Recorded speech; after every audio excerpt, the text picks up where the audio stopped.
INS విక్రాంత్తో పాకిస్తాన్కు కంటి మీద కొనుకు కరువైందన్నారు ప్రధాని నరేంద్ర మోడీ వ్యాఖ్యానిస్తే బ్రహ్మోస్ ట్రైలర్తో పాకిస్తాన్ కకావికలమైందని రక్షణ మంత్రి రాజ్నాథ్ అన్నారు. పాకిస్తాన్కు కాలరాత్రులుగా మారిన ఐఎన్ఎస్ విక్రాంత్ బ్రహ్మోస్ల ప్రత్యేకతలేంటి? Let's watch.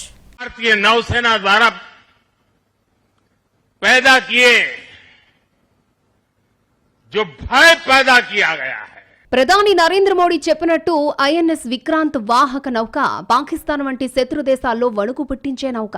బాహుబలి యుద్ధ నౌకగా పేరుగాంచిన ఐఎన్ఎస్ విక్రాంత్ సముద్ర జలాల్లో భారత తీర ప్రాంతాన్ని మరింత దుర్భేద్యం చేసింది. పూర్తి స్వదేశీ సాంకేతిక పరిజ్ఞానంతో భారతీయుల శ్రమ మేధస్సుతో రూపుదిద్దుకున్న తొలి విమాన వాహక యుద్ధ నౌక ఇది. 1971 యుద్ధంలో సేవలందించిన దేశ మొదటి విమాన వాహక నౌక ఐఎన్ఎస్ విక్రాంత్ పేరుతోనే దీనికి నామకరణం చేశారు. సముద్రంపై నడుస్తున్న సిటీగా ఐఎన్ఎస్ విక్రాంత్ ను చెబుతారు. 262 మీటర్ల పొడవు, 62 వెడల్పుతో అత్యంత విశాలంగా ఉంటుంది. గంటకు గరిష్టంగా 28 నాటికల్ మైళ్ల వేగంతో ప్రయాణిస్తుంది. ఐఎన్ఎస్ విక్రాంత్ ద్వారా 30 యుద్ధ విమానాలు, హెలికాప్టర్లను తరలించొచ్చు. 45,000 టన్నుల ఈ యుద్ధ నౌక నుంచి శత్రు దేశాల విమానాలు, క్షిపణులను సులభంగా టార్గెట్ చేయొచ్చు. మొత్తం 1700 మంది సిబ్బంది విధులు నిర్వహిస్తారు. 16 పడకలతో చిన్నపాటి ఆసుపత్రిని నిర్మించారు. విక్రాంత్ లోపల దాదాపు 2300 కంపార్ట్మెంట్లను నిర్మించారు. లోపలున్న అంతస్తుల్లోకి వెళ్లేందుకు నిచ్చెనలు, ప్రత్యేక మార్గాలు ఉంటాయి. ఆపరేషన్ సింధూర్ టైంలో ఐఎన్ఎస్ విక్రాంత్ పాక్ వెన్నులో వణుకు పుట్టించింది. ఏం చేయాలో దిక్కుతోచని స్థితిలో అల్లాడిపోయింది.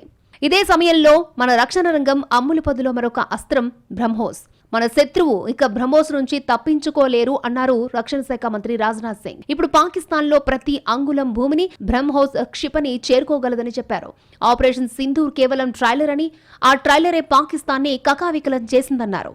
ఆపరేషన్ సింధూర్ తో పాకిస్తాన్ కి చుక్కలు చూపించింది బ్రహ్మోస్ మిజైల్. శబ్ద వేగాన్ని మించి ప్రయాణించే బ్రహ్మోస్ దాడి చేస్తుంది. బ్రహ్మోస్ సూపర్ సోనిక్ క్షిపణి రేంజ్ ప్రస్తుతం 450 కిలోమీటర్లు. ఇది శబ్ద వేగం కంటే 2.8 రెట్లు అధిక స్పీడ్ తో దూసుకుపోగలదు. సుఖోయ్ 30 MKI దీనిని ప్రయోగిస్తోంది. ఇప్పటికే బ్రహ్మోస్ తో దిమ్మ తిరిగిన పాకిస్తాన్ కు భారత్ దీపావళి షాక్ ఇచ్చింది. రాబోయే 2 ఏళ్లలో సైన్యంలోకి 800 మీటర్ల పరిధి కలిగిన కొత్త బ్రహ్మోస్ సూపర్ సోనిక్ క్రూయిజ్ చేరనుంది. లక్నో ఏరోస్పేస్ లో పూర్తి స్వదేశీ పరిజ్ఞానంతో తయారైన బ్రహ్మోస్ క్షిపణుల మొదటి బ్యాచ్ ని ప్రారంభించారు రక్షణ మంత్రి రాజ్నాథ్ సింగ్, సీఎం యోగి ఆదిత్యనాథ్. అటు ఐఎన్ఎస్ విక్రాంత్ యుద్ధ నౌక, ఇటు బ్రహ్మోస్ పాకిస్తాన్ వంటి ప్రత్యర్థి దేశాల గుండెల్లో రైలు పరిగెత్తిస్తున్నాయి.